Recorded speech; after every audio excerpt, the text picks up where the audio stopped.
Assalamualaikum warahmatullahi wabarakatuh. Selamat pagi semuanya teman-teman. Apa kabarnya?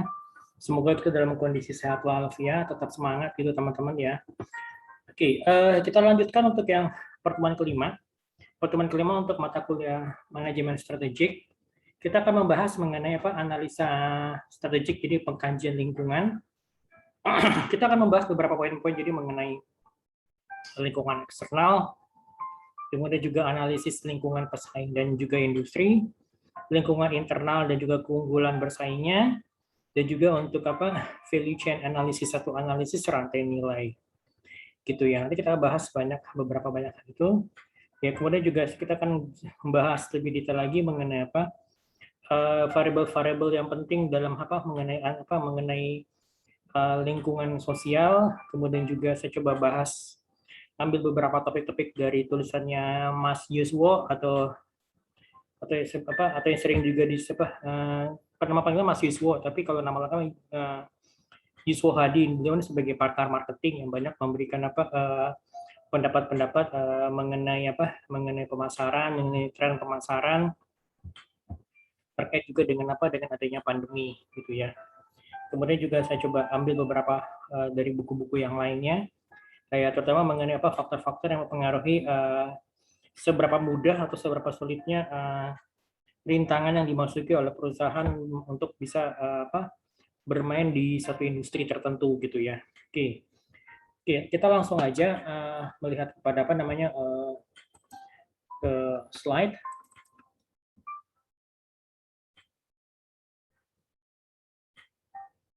Oke, nah di sini di pertemuan kelima ini kita bahas tadi ya, sudah jelaskan yang mengenai analisis strategik, jadi pengkajian lingkungan. Ya tadi dimulai dari ini ya, tadi bisa jelaskan lingkungan eksternal, mulai dari faktor ekonomi, kemudian juga teknologi, politik, dan juga hukum, sosial budaya. Ya tadi kemudian juga mengenai analisa lingkungan pesaing dan industri tadi 5 kekuatan yang dikategorikan oleh Michael Porter. Kemudian juga lingkungan internal dan juga keunggulan bersaingnya, dan juga value chain analysis atau analisis rantai nilai. Nah, di sini untuk lingkungan eksternal itu terdiri dari lima kategori ya, dari ekonomi, teknologi, politik, hukum, sosial, dan juga budaya. Oke, kalau kita lihat di sini saya coba sedikit bahas nih segmen demografi. Jadi ke demografi ini kita berarti bicara mengenai populasi, kemudian juga dari struktur usianya gitu kan ya, apakah usia penduduk di negara kita semakin menua atau banyak di usia tuh muda gitu kan ya, atau bagaimana, kemudian juga distribusi geografisnya seperti apa ya kan, kemudian bauran etnik, distribusi pendapatannya. Kalau misalnya pendapatannya itu kita tuh banyaknya pendapatan kita tuh lebih banyak dimasuk ke kategori apa nih, kategori kelas menengah kelas menengah bawah, kelas menengah atau kelas menengah ke atas gitu kan ya, gitu kan, atau jadi dibagi tiga gitu. Jadi kalau kita tuh masuk di mana nih gitu kan. Kemudian juga bagaimana untuk tingkat savingnya itu bagaimana gitu kan. Apakah kita masih masyarakat kita sekarang masih memiliki discretionary income atau pendapatan yang masih yang sifatnya menganggur gitu ya, sehingga bisa dibelanjakan untuk keperluan yang lain, termasuk juga untuk menabung ya. Jadi kita mesti ingat juga dalam kondisi seperti saat ini dengan kondisi pandemik, seberapa kuatnya, seberapa mampunya konsumen itu untuk bisa menabung gitu kan ya. Kemudian juga untuk segmen ekonomi mengenai mulai dari inflasi itu kan, kemudian juga surplus perdagangan, apakah kita surplus perdagangan kita misalnya dengan negara-negara lain gitu kan ya. Juga untuk anggaran kita, misalnya sudah masuk ke APBN atau APBD, apakah kita masuk ke kategori surplus atau mungkin malah defisit gitu kan ya. Kemudian juga produk domestik brutonya kita bagaimana gitu, terutama ya misalnya kita melihat dengan kondisi pandemik seperti saat ini ya, itu yang agak yang perlu diperhatikan juga ya gitu kan. Nah, kemudian juga dari segi politik hukum, ya mengenai hukum itu terutama di sini kita bahas mengenai kepastian hukumnya gitu kan ya. Kemudian juga dari segi socio-cultural, Jadi misalnya seberapa banyak perempuan yang masuk ke dunia kerja gitu kan ya. Mungkin juga di parlemen seberapa banyak sih perempuan itu yang menjadi anggota parlemen. Itu juga kan itu masuk kepada kategori sociocultural. Kemudian juga sikap terhadap kualitas hidup pekerja gitu kan ya.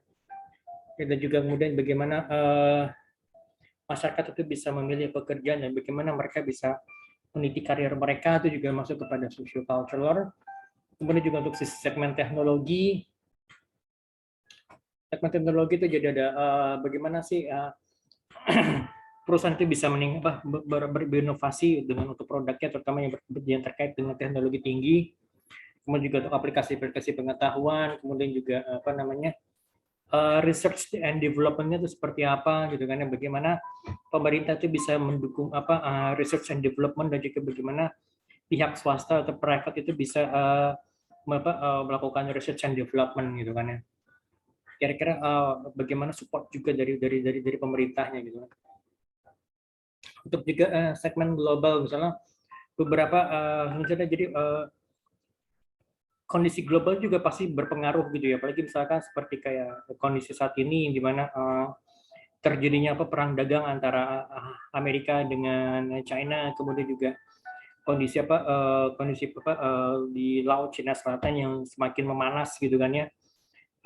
Juga kan dan juga bagaimana apa namanya beberapa tentara Amerika itu yang ditarik dari Afghanistan, kemudian mereka berfokus di Laut Cina Selatan gitu kan ya. Nanti juga pasti akan berpengaruh gitu kan. Oke, saya coba kasih beberapa ada beberapa poin-poin lainnya yang juga mau saya coba kasih ke teman-teman. Sebentar ya, kita coba share screen lagi dari PowerPoint.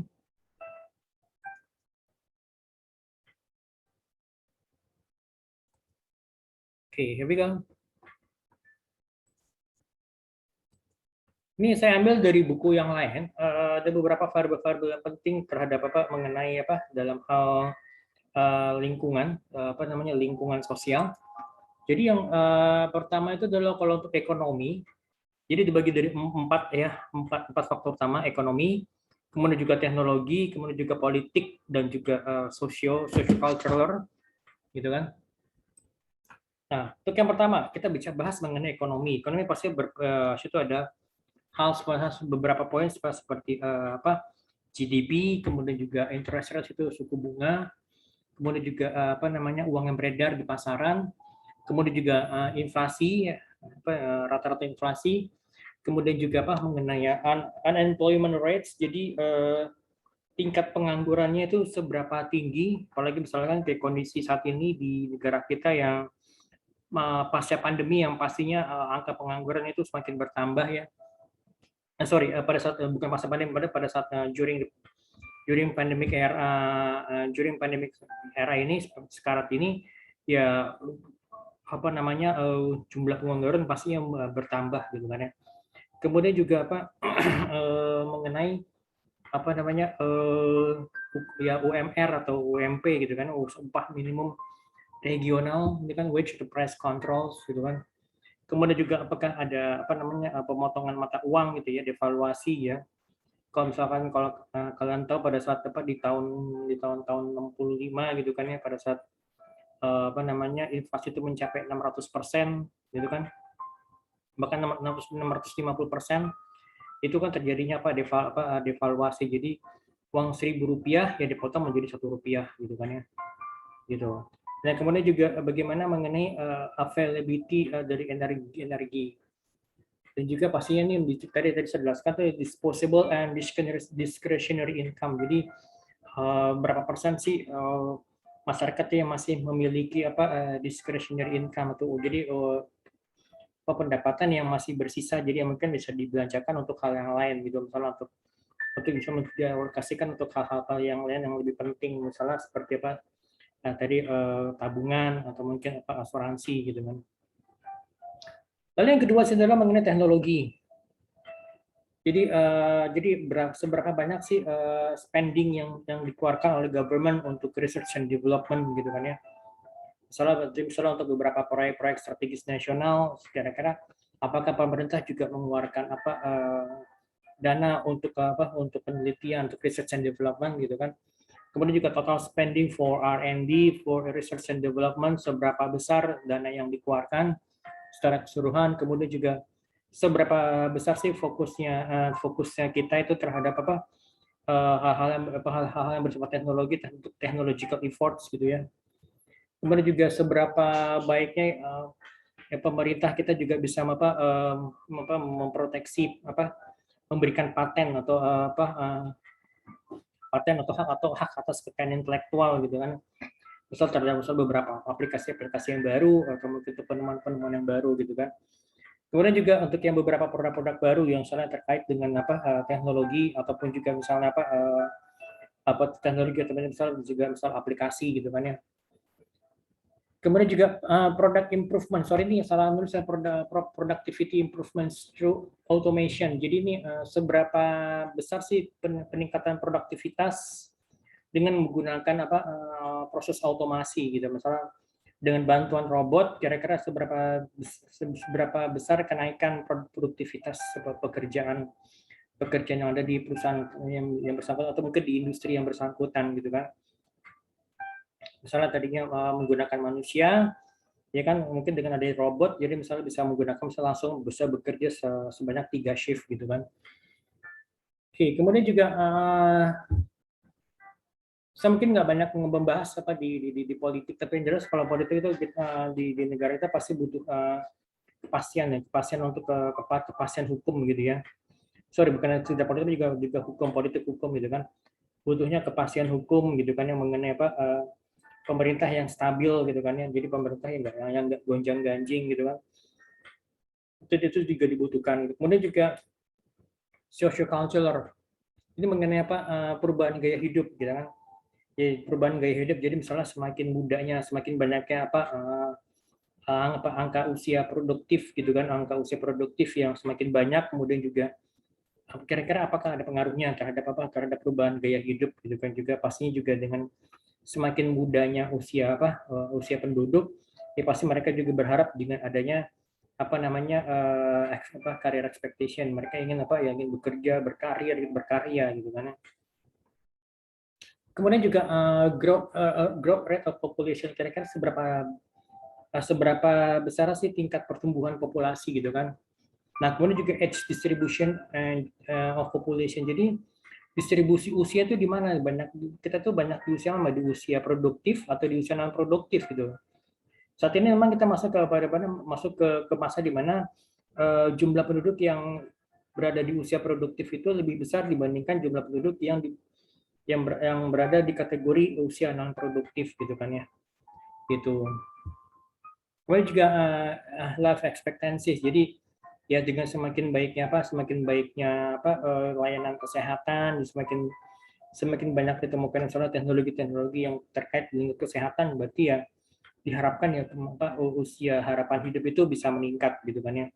Dan juga pastinya tingkat birth rate-nya itu, tingkat kelahiran bayinya juga pasti akan berpengaruh gitu kan. Jadi dalam artian kita bisa menekan angka kematian bayi di situ. Oke, ada beberapa hal juga yang perlu diperhatikan dengan terkait dengan pandemi ini ya, pandemi yang memang banyak merubah hal ya, banyak yang pandemi bisa dibilang mungkin kalau seperti yang dikatakan oleh Mas Yusuf Hadi itu jadi corona kills everything. Jadi corona itu memang benar-benar membunuh semuanya gitu loh. Oke, coba kita lihat di sini nih. Saya coba perbesar.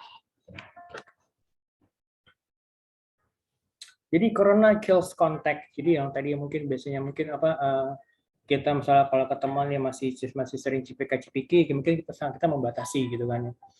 Kemudian juga misalnya ya kalau kita keluar dari rumah di dine out, ya pasti kalau kita keluar pasti kan kita cari makan. Ini itu sudah dibatasi, kita sangat membatasi gitu. Bahkan juga pergerakan masyarakat juga dibatasi kan, terutama mungkin pada saat waktu di awal-awal bulan Juli ya memang terjadinya penyekatan. Bahkan juga orang yang tinggal di Bekasi mau kerja mau ke Jakarta untuk kerja juga itu kan terjadi penyekatan gitu kan ya. Face to face meeting ya, biasanya kalau kita meeting ya harus ketemuan, entah itu mungkin ketemu di kantor atau mungkin ketemuan di tengah, misalnya di kafe atau mungkin di restoran. Ya sekarang ya kalau kita ya meeting ya kita bisa menggunakan aplikasi seperti sekarang kayak Zoom meeting gitu kan ya, atau mungkin bisa menggunakan Google Meet atau mungkin bisa menggunakan Microsoft Teams gitu. Tuh. Kemudian juga misalnya seperti kayak misalnya crowd itu juga kan corona juga kan memasang menghilangkan crowd atau kerumunan, misalnya seperti ya kayak mudik gitu kan ya, kampanye kemarin pas kampanye kemarin mungkin juga sudah sangat dibatasi kan kampanyenya. Kemudian juga CFD, Car Free Day gitu kan, saat itu masih memang benar-benar dibatasin. Kemudian juga ya resepsi pernikahan gitu kan ya pasti akan berpengaruh kepada event organizer ya gitu kan. Kemudian juga seperti misalnya hotel gitu kan ya, mall. Bahkan kalau ada saya dapat kabar itu misalnya kayak di beberapa tempat mungkin di Bandung itu bahkan juga banyak mall yang cukup banyak mall yang mau dijual karena karena ya karena pandemi gitu kan, juga misalnya seperti beberapa tempat-tempat bahkan juga ada restoran, tempat nongkrong restoran di Bandung yang juga memang mau dijual gitu kan ya, sayang banget gitu kan. Kemudian juga ya Corona kills mobility, misalnya ya kalau kalian tahu yang dari istilah WFA ini kan ya terdengar itu kan maksudnya istilah WFA ini bisa muncul kan karena adanya pandemi gitu kan ya. Berarti yang tadinya mungkin kita kerja di kantor dari jam 8 mungkin dari jam 9 sampai jam 5 sore, jam 6 sore ya dibatasi, jadi kerja di rumah mungkin hanya sesekali aja mungkin datang ke kantor, jadi sangat dibatasi gitu kan ya. Kemudian juga ya ya polusi udara karena adanya pembatasan atau penyekatan, jadi karena WFA jadi kan pergerakan masyarakat itu kan sangat berkurang, jadinya ya polusi udara juga pasti menurun drastis gitu kan ya. Kemudian juga pasti ya social skills dalam artian apa ya, dalam artian yang bisa mungkin kita ya bersosialisasi bermasyarakat gitu kan ya, kayak ketemu dengan tetangga, ketemu dengan teman kantor atau mungkin saudara ya, sangat sebelum pandemi kan yang mudah gampang banget kalau ketemu, tapi sekarang mungkin kita sangat membatasi gitu kan ya. Oke, demikian juga dengan dengan bisnis Corona Kills Leisure itu bisnis ya hiburan gitu ya.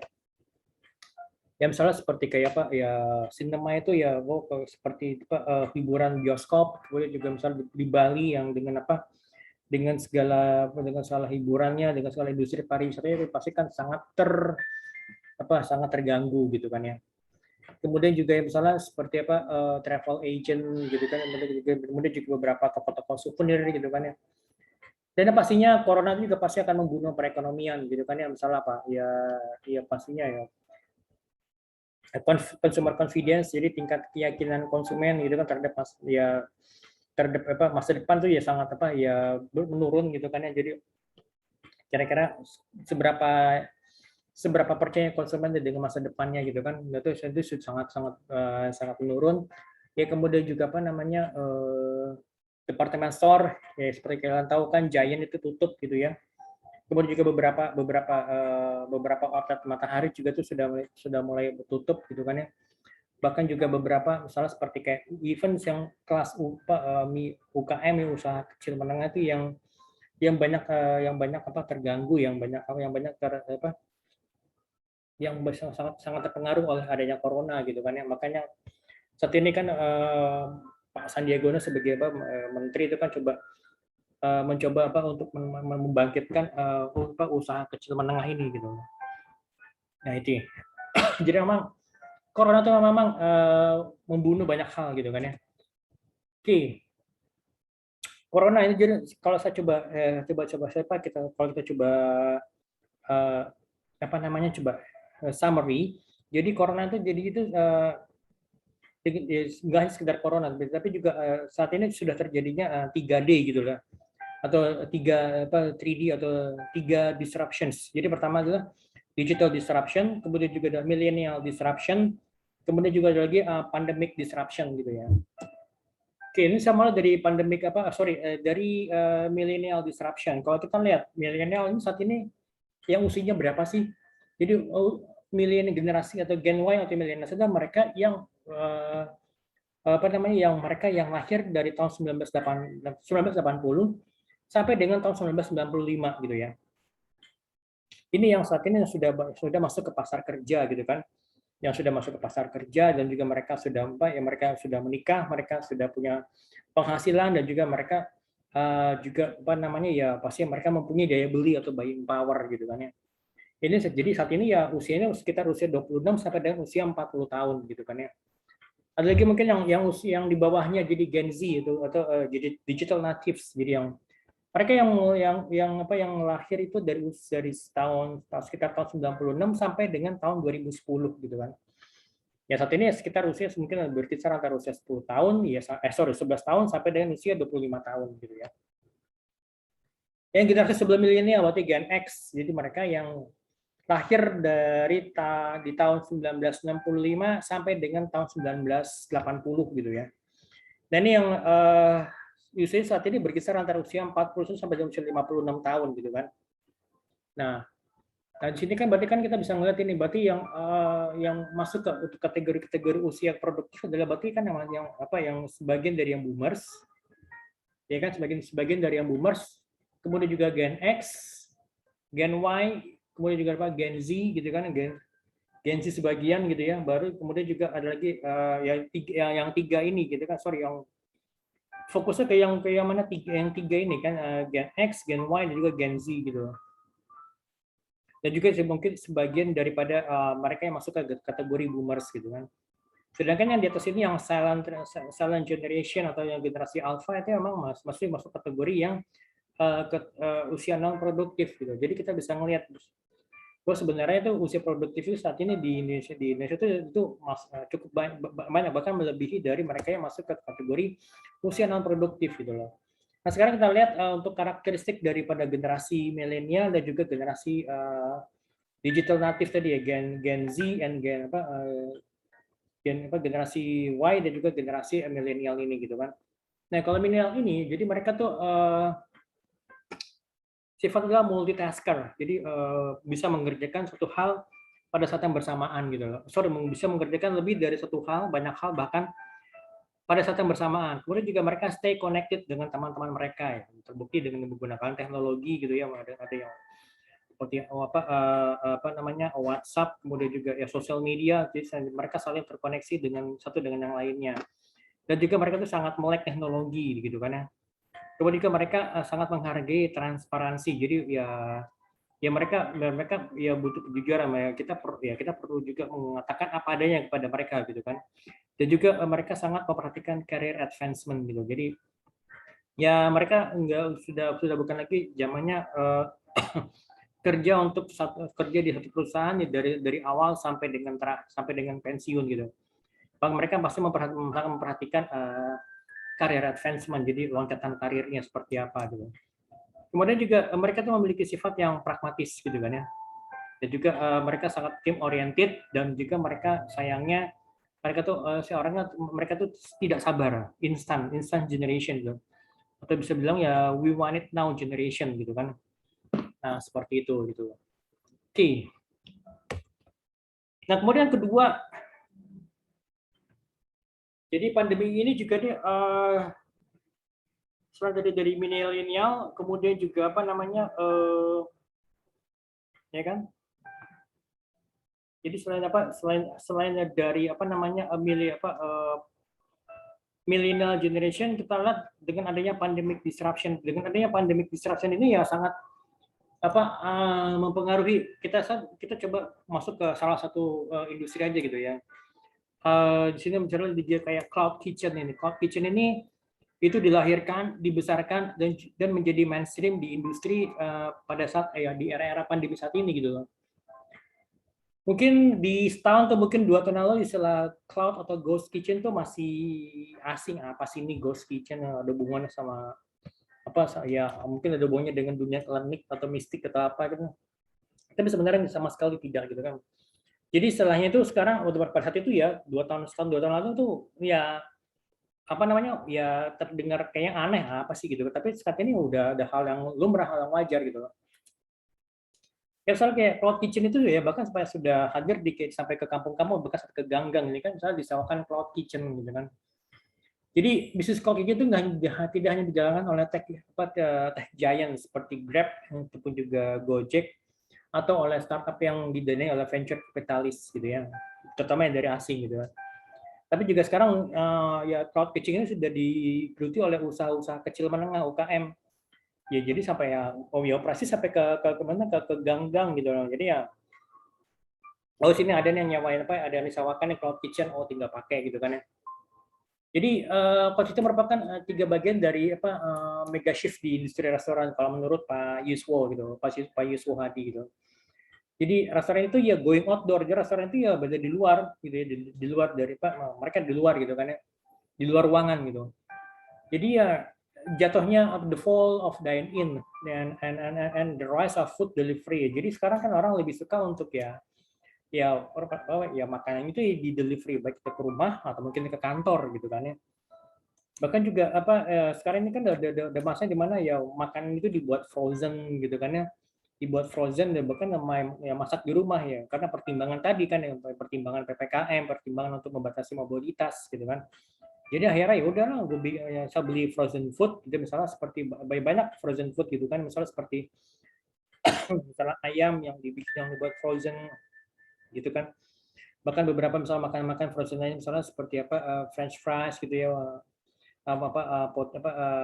kentang gitu kan, kentang yang potong panjang-panjang, French fries juga banyak yang lainnya juga misalnya ya seperti chicken wings gitu kan ya. Itu semuanya kan merupakan frozen food dan juga bisa dimasak di rumah gitu kan kapan aja. Ya dengan adanya ya perubahan yang sangat besar ini, yang mega shift ini ya segmentasi konsumen yang pasti akan berubah gitu kan ya. Jadi ya pasar akan terbelah menjadi dua gitu. Jadi ya ada yang tetap benar-benar ya dine in loyalis, jadi mereka tetap maunya makan di tempat, jadi makan di restoran, dan juga mereka yang delivery enthusiast, jadi mereka yang lebih suka dengan masakan tuh ya di delivery ke rumah atau mungkin ke kantor gitu kan. Jadi ini pertimbangannya apa? Pertimbangannya berbeda CHS, jadi kan cleanliness, kebersihan, healthiness, kesehatan, dan juga safety, keamanan gitu loh. Ya tetap aja walaupun misalnya ada banyak juga yang mungkin yang nyari mencari makanan ya untuk sekedar untuk experience gitu loh, coba-coba gitu kan ya. Ya memang sayangnya saat ini memang bisnis restoran itu ya sudah diacak-acak oleh pandemik, jadi ya karena adanya pandemi ya istilahnya kalau yang dibilang itu ya pandemic disruptions gitu loh. Lalu yang ketiga ini adalah digital disruptions. Jadi saat ini ya memang siapa sih yang pernah datang ke bank mungkin seminggu dua kali atau 2 minggu atau mungkin sebulan sekali hanya sekedar untuk misalnya untuk ngecek untuk cetak saldo, cetak buku tabungan. Masih ada nggak kira-kira? Mungkin udah nyaris nggak ada kan karena ya semuanya kan salah bisa dilakukan lewat internet banking atau mobile banking gitu kan ya. Nah, jadi memang ya pandemi ini memang sudah memaksa bank untuk melakukan ya going digital gitu loh. Going digital dalam arti apa? Dalam artian ya ya mereka bertransformasi menjadi digital bank. Bahkan juga bank-bank besar itu mulai bangun dari tidur panjangnya dan meluncurkan beberapa aplikasi super apps, misalnya seperti Bank Mandiri itu mereka punya Living, dan juga kemudian BRI dengan Brimo gitu kan ya, kemudian juga BCA tuh BCA itu dengan Blue-nya, sementara beberapa beberapa kayak sebentar. Sorry, ya mungkin seperti kayak kuda hitam, jadi satu kuda hitam yang mereka sudah bermain dulu ya. Seperti ada Bang Jago dan juga ada Bang Aladin yang berusaha untuk tetap berselancar di dunia sana gitu loh. Oke, nah kemudian juga ada juga financial super apps gitu. Jadi ya seluruh kebutuhan hidup nasabah itu akan dilayani oleh suatu aplikasi.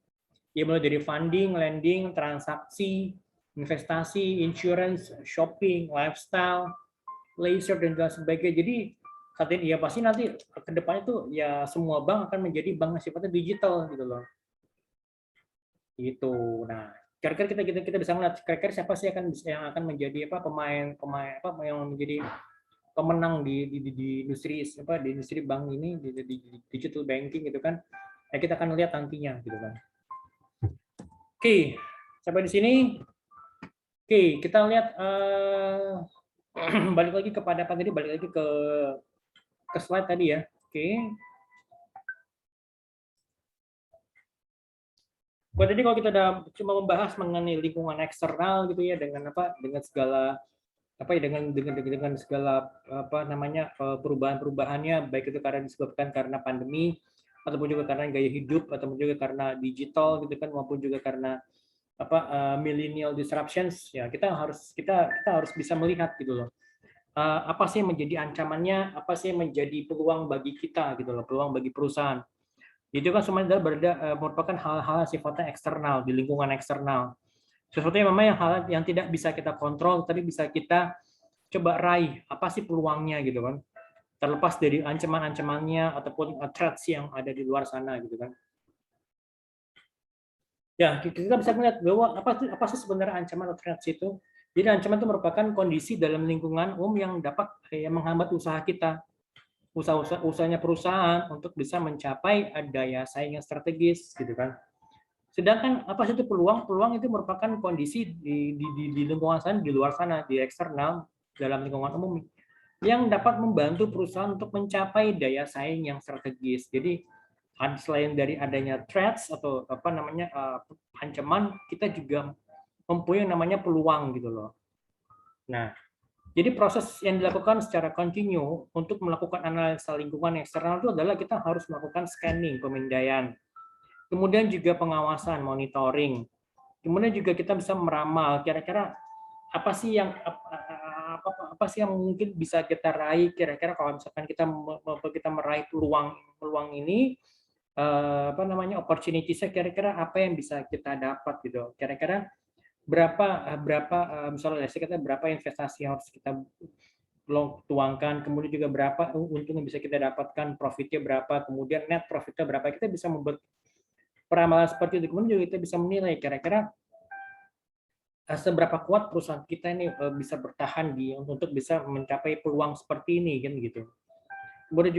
Kemudian juga kita bisa melihat kira-kira apa sih ancamannya ini, dengan ada ancaman ini apakah seberapa besar sih hambatannya bagi perusahaan. Nah, itu kita bisa menilai di situ kan. Oke, nah sekarang kita lihat pada analisis lingkungan industri. Itu jadi ada 5 kekuatan menurut Michael Porter. Jadi model 5 kekuatan menurut Porter ini jadi mengenai analisa kompetitif, itu merupakan pendekatan yang digunakan. Jadi secara umum itu untuk mengembangkan strategi dalam banyak industri. Jadi ini terlepas dari industrinya apa, ini analisa ini dapat digunakan gitu loh. Oke. Ini kalau menurut Porter, jadi hakikat persaingan suatu industri dapat dilihat sebagai kombinasi atas 5 kekuatan, yaitu persaingan di antara perusahaan sejenis, jadi kemungkinan masuk ke pendatang-pendatang baru, potensi pengembangan produk-produk substitusi gitu. Jadi ada produk-produk substitusi, produk pengganti, kemudian bargaining power antara pembeli dan juga antara pembeli dan perusahaan, kemudian juga bargaining power dengan pemasok atau dengan supplier. Jadi kelima kekuatan persaingan ini menentukan intensitas persaingan dan profitabilitas dalam industri, dan juga kekuatan yang paling besar yang dapat menentukan perumusan strategi. Jadi kalau menurut Porter jadi ada 5 kekuatan di sini. Jadi seperti kita lihat di sini ya. Tadi kan apa namanya, kekuatan tawar menawar, baik itu dengan apa antara dari pemasok maupun juga dari pelanggan, kemudian juga ancaman dari pendatang baru, ancaman dari apa ancaman dari industri yang lainnya, dari produk ataupun jasa, ataupun juga yang dari substitusi juga bisa gitu kan. Itu jadi ada 5 gitu kan. Oke, kalau kita lihat dari persaingan perusahaan sejenis, yang paling gampang ya misalnya kayak Coca-Cola dengan ya Pepsi Cola, Coca-Cola dengan Bicola. Ya misalnya apa, Indomie dengan mie sedap gitu, karena Indomie dengan Super Mie. Ya kan Super Mie sekarang udah mau masuk gitu kan. Kemudian juga misalnya apa lagi, banyak yang lainnya juga kan, misalnya antara misalnya kayak kalau handphone itu misalnya antara Vivo dengan Xiaomi gitu kan, atau Samsung dengan Vivo, Samsung dengan Xiaomi gitu kan. Itu seperti itu gitu kan. Atau mungkin kalau misalnya kalau yang paling gampang kita lihat sehari-hari misalnya apa teh botol ya dengan teh pucuk gitu kan ya. Nah, kira-kira persaingan itu seperti apa sih? Apakah saling support? Saling support dalam arti ya sama-sama membesarkan market, membesarkan nilai pasarnya. Walaupun misalnya katakan misalnya tetap, walaupun misalnya persentase pangsa pasarnya tetap, tetapi kalau secara nilai rupiahnya membesar, meningkat ya, berarti ya pasti akan ya secara rupiah juga akan meningkat gitu kan ya. Atau mungkin saling mematikan, jadi ya udah misalnya ya main kasar, jadi ya main banting-bantingan harga gitu kan ya. Kalau misalkan katakanlah si A bikin kegiatan event tertentu, nanti nggak lama kemudian, sebulan atau 2 bulan kemudian ya si B bikin kegiatan yang kurang lebih sama atau bahkan lebih ekstrim lagi gitu kan. Misalnya si A bikin bikin makan makan makan makan barang masuk rekor muri, nanti si B lama kemudian ya bikin kurang lebih hal yang sama ya, makan barang ya selain dari masuk rekor muri ya mereka juga misalnya bikin ya jualan di situ, atau bikin kegiatan-kegiatan yang lain, bahkan bikin konser misalnya gitu. Nah kemudian juga kita lihat di sini intensitas persaingan itu tergantung dari beberapa faktor. Jadi ya ada pertumbuhan industri gitu kan ya, pastinya saat ini dengan kondisi pandemik saat ini, kira-kira seberapa besar sih buying power masyarakat itu yang pasti akan berpengaruh kepada pertumbuhan industri, gitu kan? Apakah misalnya terutama untuk yang barang-barang yang yang harganya cukup tinggi atau mahal, misalnya seperti kayak properti, kemudian juga otomotif gitu kan ya, yang kalau untuk pembeliannya ya pasti ya perlu ya perlu adanya diskusi terlebih dahulu, perlu untuk melakukan survei, atau mungkin kita membandingkan antara suatu produk dengan produk yang lainnya, antara merek yang A dengan merek B. Nah, itu kan perlu diperhatikan gitu kan. Kemudian juga misalnya untuk biaya tetap dan juga biaya penyimpanan, ya kan. Misalnya untuk stok gitu kan pasti ada namanya ada namanya fixed cost, kemudian juga ada biaya untuk penyimpanan di gudangnya pasti ada gitu kan. Kemudian juga diferensiasi produk, apa sih yang membedakan antara produknya mie sedap dengan produknya Indomie? Apa sih yang membedakan antara misalnya produknya Super Mie dengan produknya Indomie gitu kan? Sehingga orang tetap lari ke Super Mie. Atau mungkin apa sih menjadi diferensiasi produknya Indomie sehingga konsumen tetap mengkonsumsi Indomie dibandingkan buat merek-merek baru yang lainnya, kan itu seperti itu juga. Apa yang menjadi diferensiasi produknya gitu. Kemudian juga identitas merek, brand identity. Brand identity ini banyak pengaruh, banyak faktor-faktor yang mempengaruhi gitu kan. Jadi misalkan gini, kenapa sih orang tetap percaya dengan merek Toyota dibandingkan misalnya dengan merek lainnya, misalnya seperti kayak sekarang ini kan ada mobil Cina yang masuk misalnya seperti Wuling. Apa sih orang masih tetap percaya dengan Toyota dibandingkan dengan merek Wuling gitu? Padahal sebenarnya misalnya mobil Wuling ini fiturnya juga banyak gitu. Fiturnya banyak, bahkan harganya mungkin lebih terjangkau. Tapi kenapa orang tetap memilih brand Toyota? Itu kan pastinya karena si Toyota ini memiliki brand identity-nya tertentu gitu kan. Kemudian juga biaya pengalihan ke barang yang lain. Let's say katakan misalnya kalau saya sudah terbiasa misalnya menggunakan aplikasi Microsoft Office gitu ya untuk ngetik, untuk bikin presentasi seperti sekarang, ya untuk bikin laporan, kemudian kan misalnya atau mungkin juga untuk menggunakan database, menggunakan akses. Kalau tiba-tiba saya harus beralih ke aplikasi yang lain ya pasti itu kan butuh butuh biaya, butuh cost lagi. Bahkan juga mungkin kalau kantor di kantor misalnya ya karyawannya sudah terbiasa menggunakan Microsoft Office application, misalnya seperti Word, Excel, PowerPoint, terutama untuk tiga itu. Bahkan juga mungkin apa ya untuk kayak termasuk juga Outlook yang tiba-tiba sekarang harus berganti misalnya kemana ke Linux gitu kan ya, ya maksudnya Office under Linux atau mungkin bahkan ke aplikasi yang lain ya pasti butuh waktu dan juga pastinya ya butuh biaya karena ya harus beli license yang baru lagi, kemudian harus memberikan training kepada karyawan gitu kan, itu yang pastinya ya butuh biaya gitu kan.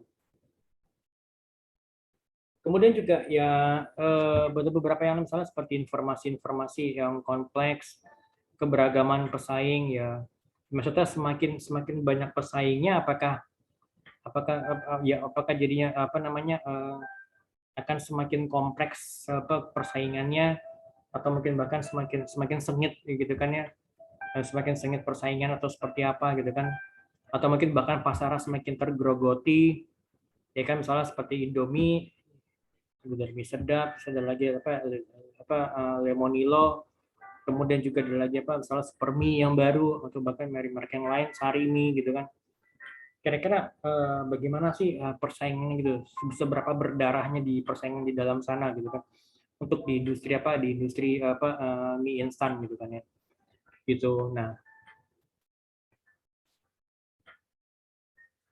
oke, sekarang kalau kita ngeliat bahwa persaingan antar perusahaan sejenis biasanya merupakan kekuatan terbesar dalam 5 kekuatan kompetitif tadi ya. Jadi strategi yang dijalankan oleh satu perusahaan itu dapat berhasil hanya jika mereka memberikan keunggulan yang kompetitif ya dibandingkan strategi yang dijalankan oleh pesaing. Kira-kira apa sih competitive advantage-nya si Indomie dibandingkan perusahaan pesaing? Apa sih yang menjadi keunggulannya gitu? Apakah tapi ini di luar dari harga ya pastinya ya. Kalau kita compare misalnya antara Indomie dengan mie sedap, ya tetap ya itu pasti ya harganya Indomie pasti akan tetap lebih lebih tinggi gitu kan ya. Tapi kalau kita lihat kira-kira apa sih menjadi keunggulannya si Indomie? Itu apa sih yang menjadi keunggulan kompetitifnya si Lemonilo ini mie instan yang baru gitu kan ya. Yang dibilang katanya mungkin lebih sehat, dikonsumsi setiap hari nggak masalah, apakah seperti itu menjadi merupakan keunggulan kompetitifnya gitu kan. Tapi itu kan butuh waktu untuk bisa mengedukasi pasar gitu kan. Perubahan strategi oleh satu perusahaan mungkin juga akan mendapatkan serangan balasan. Jadi ya misalkan ya pastinya ya ada aksi, ada reaksi gitu kan. Ya seperti misalnya kalau tadi yang ekstrimnya misalnya kalau seperti kayak Indomie itu bikin event ini sebelum pandemi ya, bikin event misalnya makan makan mie bareng masuk ke rekor muri. Ya kita tunggu aja reaksi kira-kira dari pesaing apa nih gitu kan. Apa yang akan dilakukan gitu kan. Nah, demikian juga misalnya kalau kita lihat di pasar, misalnya kalau si mie sedap itu dia ngadain promosi, misalnya ya dia misalnya katakanlah misalnya beli beli mie sedap dapat misalnya kecap sedap misalnya untuk jumlah pembelian tertentu. Nah, kira-kira kita akan lihat apa nih yang akan dilakukan oleh Indomie gitu kan. Itu untuk newcomers. Jadi ketika perusahaan-perusahaan baru ini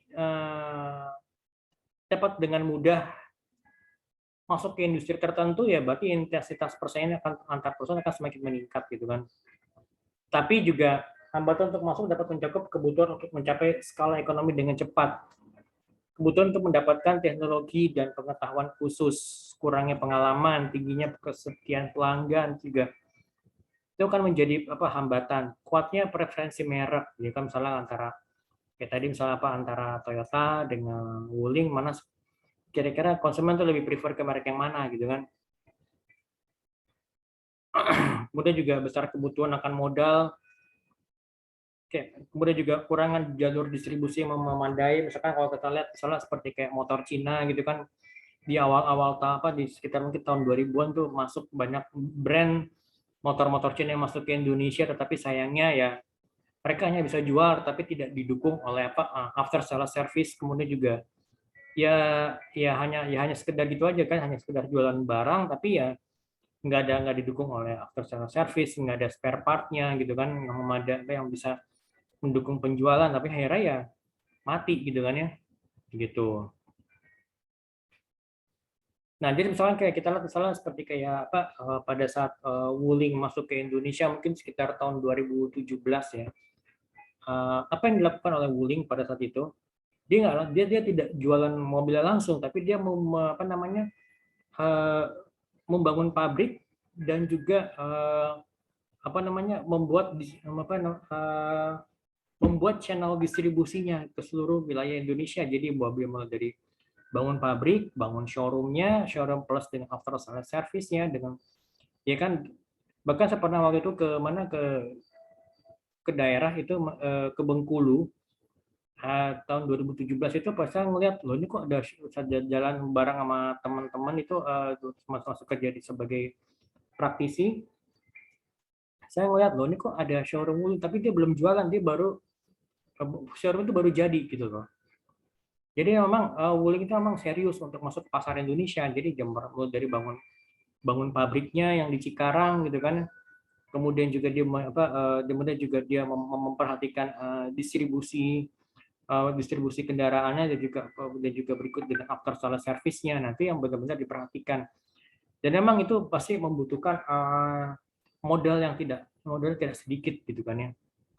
Gitu. Dan juga ya pastinya ya tidak pasti membutuhkan modal yang sedikit, dan apakah dia bisa langsung balik modal cepat gitu kan belum tentu kan, apalagi di Indonesia ini kan sudah banyak merek-merek yang menjadi preferensi konsumen yang kuat, yang kuat gitu kan, mulai dari ya terutama untuk merek-merek Toyota dan juga untuk merek Daihatsu yang keluaran dari Toyota keluaran dari Astra International kan, baik misalnya saya katakan soal Toyota Avanza atau mungkin Daihatsu Xenia gitu kan. Oke, next.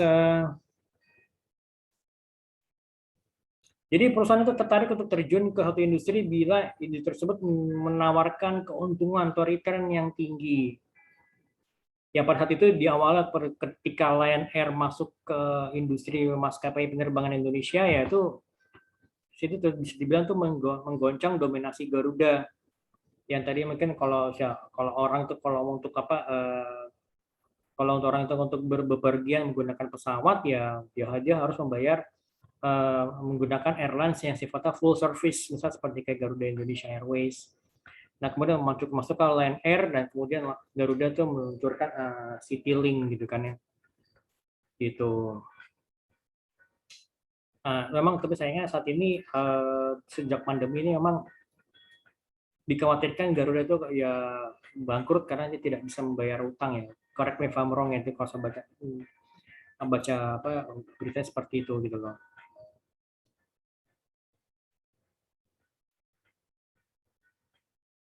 Oke, next kita coba lihat ini. Beberapa faktor yang mempengaruhi mudah atau sulitnya rintangan masuk suatu industri itu adalah skala ekonomi, kemudian juga product differentiation ya, kemudian juga persyaratan modal, biaya untuk perolehan pemasok, akses ke jaluran distribusi dan juga kebijakan pemerintah. Oke, kita coba share screen dulu. Saya coba stop yang di sini. Saya coba share screen untuk saya coba bikin keterangan tambahan di sini. Sebentar, just a moment.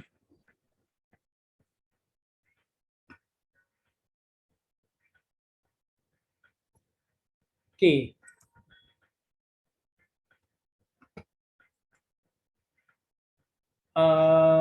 Here we go. Oke, skala ekonomi of scale. Jadi skala ekonomi ini terutama untuk di produksi dan juga salesnya ya. Misalnya seperti contohnya misalnya kayak pada saat itu IBM yang sudah bisa menjual IBM server, IBM PC gitu kan ya. Ya itu kan ya produksinya kan banyak dan juga penjualannya juga tinggi. Dan itu pasti pasti akan mendapatkan ya cost advantage gitu kan ya. Dengan semakin banyak produksi ya berarti dia bisa menekan harga gitu kan ya. Ya bisa menekan bisa menekan biaya produksi, dan juga ya semakin banyak penjualan yang pasti ya untungnya akan profitnya semakin tinggi gitu kan ya. Lalu yang kedua, diferensiasi produk. apa sih menjadi diferensiasi produk bagi misalnya let's say karena kalau ini kan di luar negeri Procter and Gamble ya kan, kalau misalnya bagi misalnya let's say katakan kalau buat Indonesia, kalau di Indonesia misalnya apa sih yang menjadi produk diferensiasinya Indomie, ya kan, Indomie dari apa, dari PT Indofood Tbk-nya kan, Indofood itu kan dia menguasai dari hulu ke hilir kan, dia memiliki pabrik pabrik pengolahan terigunya, gitu, semuanya kan dari pabrik pengolahan terigunya sampai kepada dia bisa menjual untuk produk Indominya kan, berarti ya terigunya itu kan diambil dari mana ya? Diambil dari pabrik terigunya satu grup kan, nggak mungkin dia ambil terigunya dari pabrik yang dari pabrik pesaing gitu kan ya. Nah seperti itu, jadi dia memiliki dia bisa menguasai dari hulu ke hilir gitu loh. Sehingga nanti akhirnya apa? Kalau orang mau masuk ke pasarnya, masuk ke pasar mie masuk ke pasarnya dia, masuk ke pasar misalnya mie instan, ya pastinya ya entry barrier-nya tinggi gitu kan ya. Jadi hambatannya itu hambatan untuk masuk ke industri ini pasti tinggi ya, karena apa ya? Mungkin karena dilihat dari production cost yang tinggi gitu kan, atau mungkin selain dari production cost tinggi, walaupun misalnya bukan merek terkenal tapi kok harganya mahal gitu kan. Jadi sulit gitu loh untuk bisa bersaing di pasar gitu loh. Lalu yang ketiga itu adalah capital requirements, jadi kebutuhan untuk modal gitu kan ya. Ya pastinya kebutuhan untuk investasi kebutuhan untuk investasi di pasar di industri yang membutuhkan kebutuhan investasi yang tinggi itu ya tadi misalnya seperti kayak misalnya tadi di industri otomotif gitu kan ya, atau mungkin juga di industri microprosesor kalau di Amerika gitu kan ya. Jadi ada Intel, kemudian juga ada AMD kan gitu kan. Orang lebih mengenal prosesor itu pasti dengan merek Intel dibandingkan merek AMD atau merek lainnya gitu kan. Nah, demikian juga misalkan kayak di pasar otomotif di Indonesia tadi seperti saya sudah ceritakan kan. Ya kebutuhan untuk investasi otomotif di Indonesia itu pasti tinggi kan. Apalagi misalnya kalau dia mau bangun pabrik, yang pasti butuhnya nggak sekedar nggak hanya sekedar butuh ratusan miliar, mungkin bahkan sampai ke triliunan gitu kan. Dibangun pabrik, kemudian juga dibangun jaringan distribusinya, ya kan.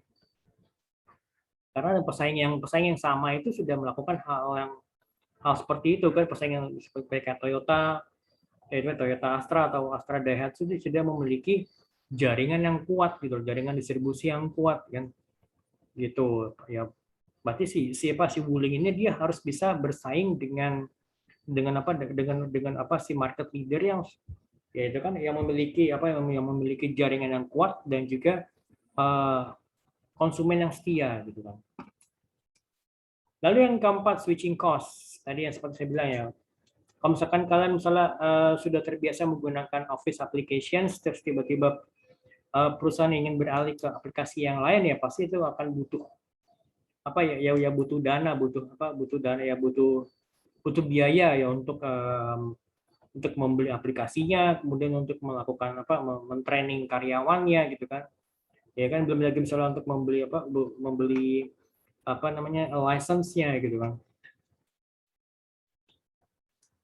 Kemudian juga akses ke jaringan distribusi. Jadi misalkan kalau kalian merasa kayak misalnya kenapa sih kok ada beberapa merek-merek misalnya kayak merek teh kok nggak masuk ke Indomaret atau Alfamart, tapi kalau di warung-warung kecil ada. Ya misalnya kasusnya misalnya seperti kayak teh Bandulan. Kenapa sih kok teh Bandulan itu nggak bisa masuk mana ke Indomaret atau Alfamart atau Alfamidi gitu kan? Kenapa? Ya karena kalau misalnya kalau brand-brand yang masuk ke jaringan misalnya ke Indomaret, Alfamidi ataupun Alfamart, Alfamidi atau Indomaret ya pasti itu adalah untuk brand-brand yang sudah punya nama gitu kan. Karena apa ya? Karena ya kita naruh barang di sana di Alfamart atau di Indomaret atau misalnya di modern market itu ya pasti ya butuh biaya, apalagi kalau misalkan kita mau ngadain promosi gitu kan ya. Nah, sedangkan apakah kira-kira small entrepreneurs atau mungkin UMKM kira-kira bisa nggak melakukan hal yang kurang lebih sama gitu kan ya? Ya apalagi misalkan kalau ingin mempromosikan produknya, kok saya mempromosikannya kok saya harus ngeluarin duit gitu kan. Tidak seperti itu. Kemudian juga peraturan pemerintah sempat di awal-awal pada saat sekitar tahun 90-an itu saya masih ingat pemerintah itu sangat membatasi brand-brand kendaraan bermotor yang ada di Indonesia gitu. Jadi dibatasin gitu. Tapi kalau sekarang kan ini kan enggak kan. Ya walaupun ya enggak kan maksudnya ya mau masuk sok silakan gitu kan. Nah, selama dia kuat untuk membayar pajak gitu kan. Kemudian juga ya itu yang saya tahu ya. Kemudian juga beberapa lagi yang lain mungkin kalian coba cek nanti untuk beberapa salah seperti kayak apa foreign direct investment gitu kan. Oke. Oke, kita balik lagi ke sini sebentar. Here we go. Oke, tolong perhatikan juga untuk potensi pengembangan produk substitusi. Jadi di banyak industri ini perusahaan bersaing dekat dengan produsen produk substitusi di industri yang berbeda. Gampangnya gini, misalkan kayak mungkin kalian masih ingat dengan kasusnya Bluebird dengan dengan taksi online, ya kan Bluebird dengan memiliki ribuan armadanya, dan sedangkan misalnya let's say katakanlah mungkin Gojek atau Grab, kira-kira berapa sih armada yang mereka punya? Mereka kan sama sekali nggak punya armada, tapi kan mereka melakukan apa yang namanya sharing ekonomi gitu loh. Ya, jadi ya mereka berpartner. Ya, misalnya saya sebagai mitranya Gojek misalnya saya punya mobil, saya menjadi mitranya Gojek, ya gitu kan. Atau mungkin yang lainnya, mungkin di antara teman-teman kan ada yang apa yang kalian punya kendaraan roda 2 atau roda 4, kalian menjadi mitranya Gojek atau menjadi mitranya Grab, kan seperti itu. Jadi menjadi itu mereka melakukan yang namanya sharing ekonomi gitu loh. Itu juga yang merupakan ancaman gitu. Karena mereka bisa memberikan apa substitusi gitu kan. Gitu. Kemudian juga perhatikan juga misalkan yang pernah saya jelaskan itu adalah kereta api Parahyangan yang melayani jalur Jakarta Bandung. Itu kan sebenarnya jalur gemuk gitu kan. Ya kan, kalau kalian pergi pada saat mungkin sebelum adanya tol Cipularang, enaknya kalau mau pergi ke Bandung naik apa sih? Kalau sendirian ya pasti pilih itu adalah kereta gitu kan.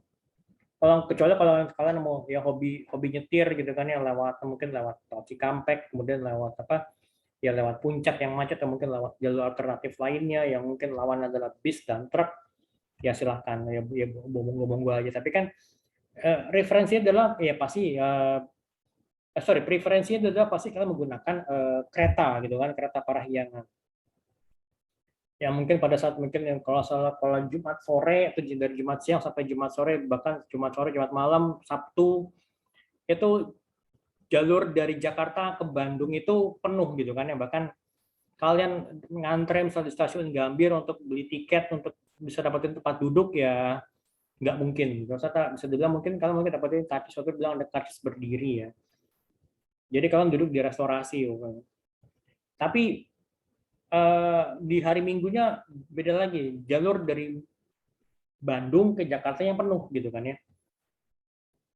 Jadi misalkan kalau kalian mau pergi ke Jakarta kemudian pergi ke Bandung dari Jakarta, atau sebaliknya dari Bandung ke Jakarta, ya kan harus pesan tiket dari misalnya harus pesan tiket dari jauh-jauh hari sebelumnya gitu kan ya. Nah, seperti itu. Nah, tapi sejak adanya jalur Cipularang, ya kan, jalur Cipularang yang ke Jakarta Bandung itu ya, itu kan bahkan jaraknya itu semakin mempersingkat jarak antara Jakarta dengan Bandung kan.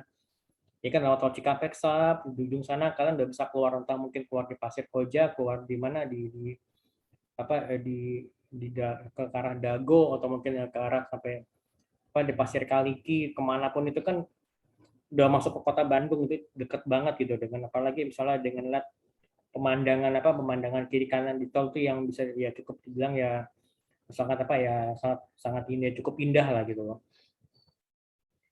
Jadi apa yang terjadi akhirnya karena adanya karena adanya tol Cipularang ini, akhirnya apa, travel tumbuh subur kan, dan ini eh, yang mematikan jalur kereta Parahyangan pada saat itu kan. Sayang banget kan gitu loh. Jadi akhirnya ya parahyangan kereta parahyangannya diberhentikan karena ya penumpangnya nyaris nggak ada, walaupun ada juga mungkin nggak banyak gitu kan. Nah seperti itu sempat itu yang terjadi saat itu gitu loh. Jadi ya produk substitusi itu bisa dari mana aja. Bukan kalau sekarang ini dengan adanya internet, kira-kira siapa sih yang menjadi pesaingnya untuk yang koran-koran konvensional gitu, koran yang koran kertas gitu loh. Ya misalnya kayak Kompas ya pesaingnya bukan media Indonesia, pesaingnya Kompas ya bukan bukan salah seputar Indonesia atau mungkin koran lain, tapi ya yang produk substitusinya atau mungkin pesaing utamanya adalah ya tadi media-media digital gitu kan ya. Dan mungkin seperti Detikcom atau mungkin cnnindonesia.com atau mungkin dari media-media lain, bahkan maka sekarang kenapa Kompas membuat namanya kompas.com gitu kan ya. Bahkan juga kita juga bisa berlangganan koran Kompas melalui media digital gitu kan. Ya karena jadi itu produk itu substitusinya itu bahkan bisa atau bahkan bilang itu adalah merupakan disrupsinya gitu loh. Gitu. Nah, oke ya. Kita lanjut di sini.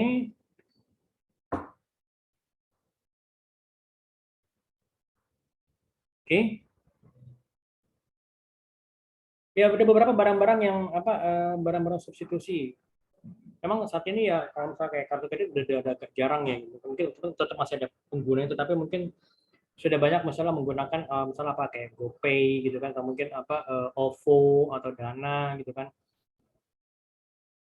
Jadi kita lihat di sini misalnya ancaman barang-barang substitusi itu ada beberapa faktor-faktornya, misalnya dan harga relatif dalam kinerja barang substitusi, jadi relative price performance of substitution. Kemudian juga biaya mengalihkan ke produk lain, switching cost, gitu kan, kecenderungan pembeli untuk mensubstitusi. Kalau kayak misalnya tadi apa yang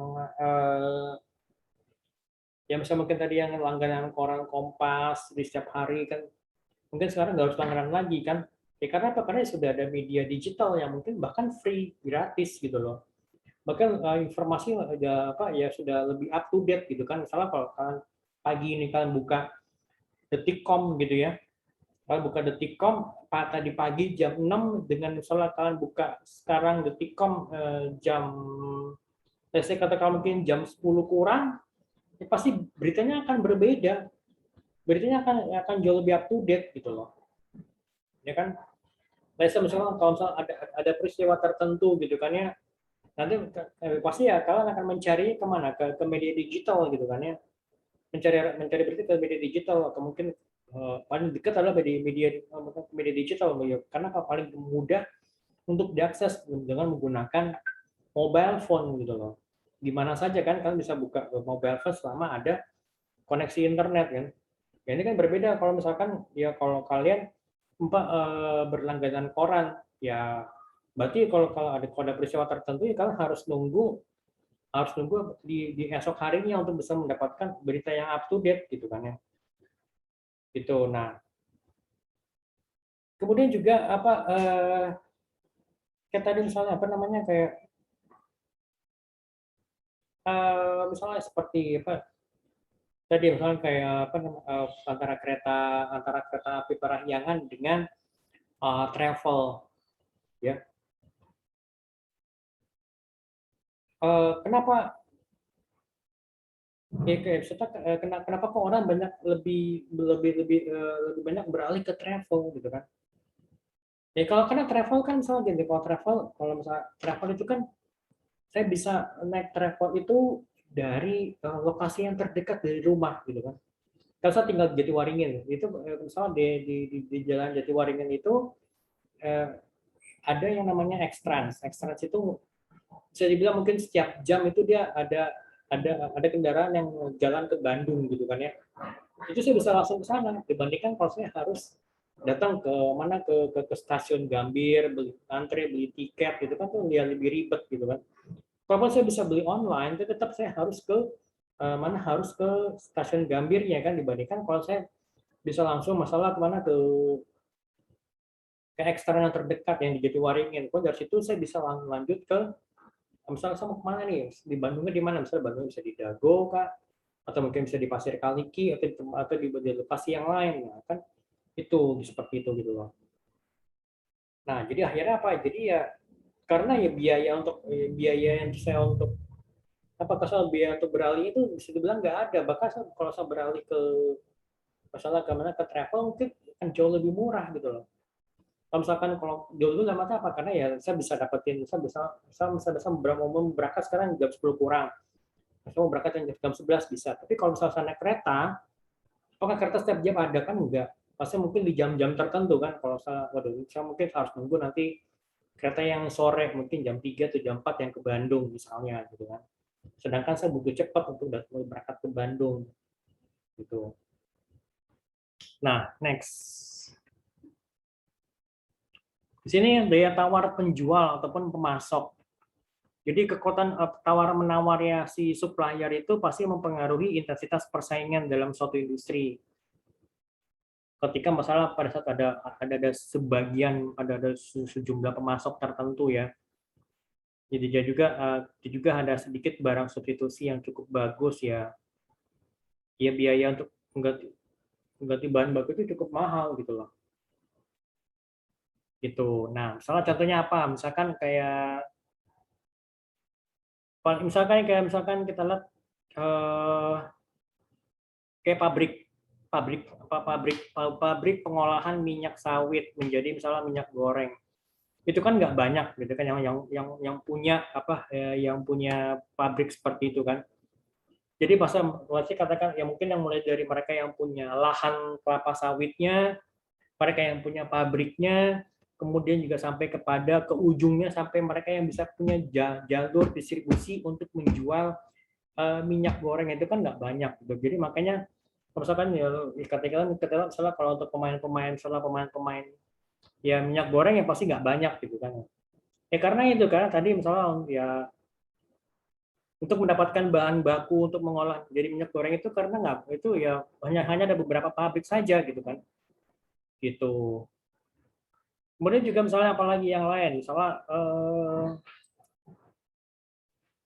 kalau misalkan seperti kayak listrik, ada berapa sih perusahaan yang bisa memasok listrik misalnya bagi perusahaan-perusahaan bagi atau mungkin bagi perusahaan atau mungkin ya di rumah kalian deh. Misalkan kalian misalnya punya usaha kecil ya punya usaha, kalian kategori sebagai usaha kecil menengah. Yang usaha kalian pasti butuh pasokan listrik ya. Kira-kira kalian punya alternatif lain nggak sih untuk bisa memilih perusahaan lain yang bisa memasok listrik selain dari PLN? Kan nggak ada. Berarti ya the one and only ya kita menggunakan PLN gitu kan. Gitu. Ya demikian juga misalnya bagi perusahaan-perusahaan ini kan apakah mereka memiliki supplier pemasok pemasok lain misalnya selain dari PLN ini untuk bisa memasok kebutuhan listrik di perusahaan mereka gitu kan seperti itu. Oke, next.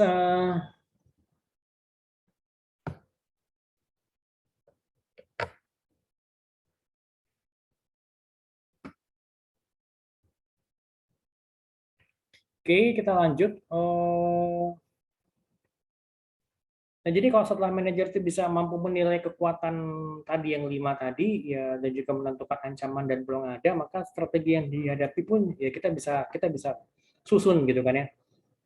Jadi menurut saya Michael Porter ini tidak ada perusahaan yang harus memilih strategi yang dapat memberikan kompetitif bagi perusahaan tersebut. Jadi artinya apa? Jadi menurut saya, jadi perusahaan itu bisa mempunyai beberapa alternatif gitu kan ya. Apalagi misalnya kalau dalam kondisi pandemi seperti ini, kita harus bisa perusahaan itu harus bisa merubah dengan cepat strateginya gitu kan. Ya kan siapa yang mengira kalau tiba-tiba di tahun 2020 itu pandemi COVID-19 ini bisa merebak dengan sangat cepat gitu kan seluruh dunia bahkan juga termasuk di Indonesia. Siapa yang bisa menebak hal seperti itu kan? Sedangkan mungkin kita udah mau menyusun bisnis plan, sudah menyusun marketing plan dari tahun 2019, kemudian baru beberapa bulan berjalan tahun 2020 udah langsung jebret gitu kan COVID-19-nya itu merebak gitu. Lalu misal juga seperti kayak tahun 2021 yang second wave-nya itu kan di bulan Juni Juli kan. Siapa yang bisa memperkirakan itu kan yang tadinya mungkin usaha sudah mulai agak menggeliat, sudah mulai berkembang, restoran sudah mulai buka pelan-pelan gitu kan, sudah mulai menerima tamu. Untuk dine tiba-tiba jebret tutup gitu kan ya, hanya bisa menerima tamu untuk dine in hanya untuk take away gitu kan. Nah itu ya itu kan itu juga sangat mengganggu kan gitu loh.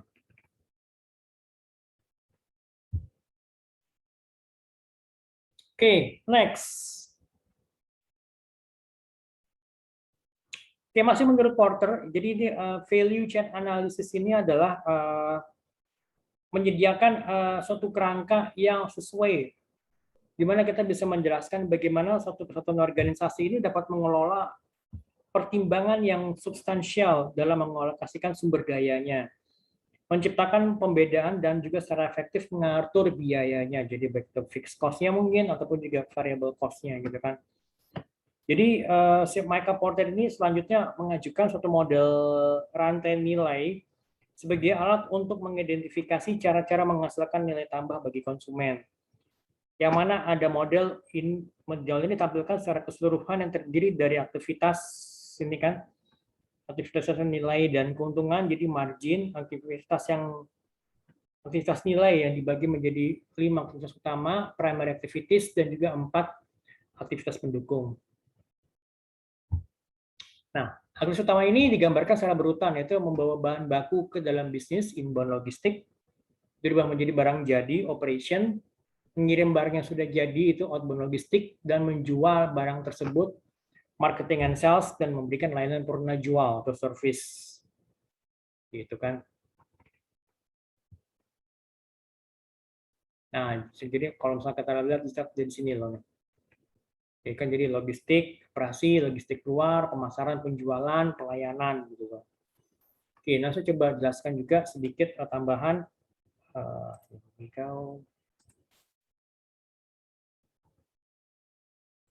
cara.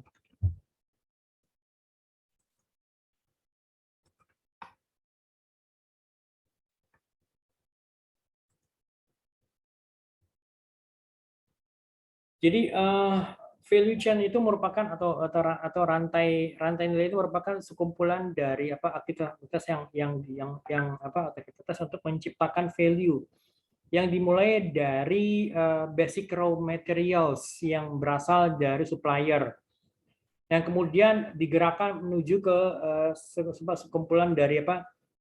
sekumpulan dari aktivitas yang memberikan nilai tambah, yang termasuk juga dalam itu ada produksi dan juga marketing produk ataupun jasa, dan juga berakhir dengan distribusi yang supaya barang-barang yang dijual ini bisa sampai ke tangannya si konsumen gitu loh. Nah, kalau di poin langsung ke poin 3 di sini. Jadi typical value chain untuk sebuah ini value chain yang biasa lah, yang sederhana untuk produk-produk manufacture ya pasti ini mulai dari raw materials gitu kan. Ya dari raw materials dari si supplier atau pemasok, kemudian menuju ke primary manufacturing gitu kan ya. Kemudian fabrikasi, kemudian juga pembuatan produknya, kemudian distributor sampai kepada retailer gitu. Oke, itu sih yang untuk poin untuk pertemuan 5 kali ini gitu loh. Oke, ada kalau ditanyakan silahkan bisa dihubungi ke saya baik Japri ataupun di grup itu ya teman-teman ya. Oke, nanti untuk yang materi-materi tadi yang tambahan tadi yang PowerPoint-nya akan saya share ke kalian nanti di grup ya. Oke. Dari saya itu saja teman-teman. Baik, kalau gitu sampai ketemu lagi nanti minggu depan. Tapi tetap kalau misalnya ada yang menanyakan, monggo silakan, saya terbuka ya. Baik, terima kasih banyak semuanya. Assalamualaikum warahmatullahi wabarakatuh.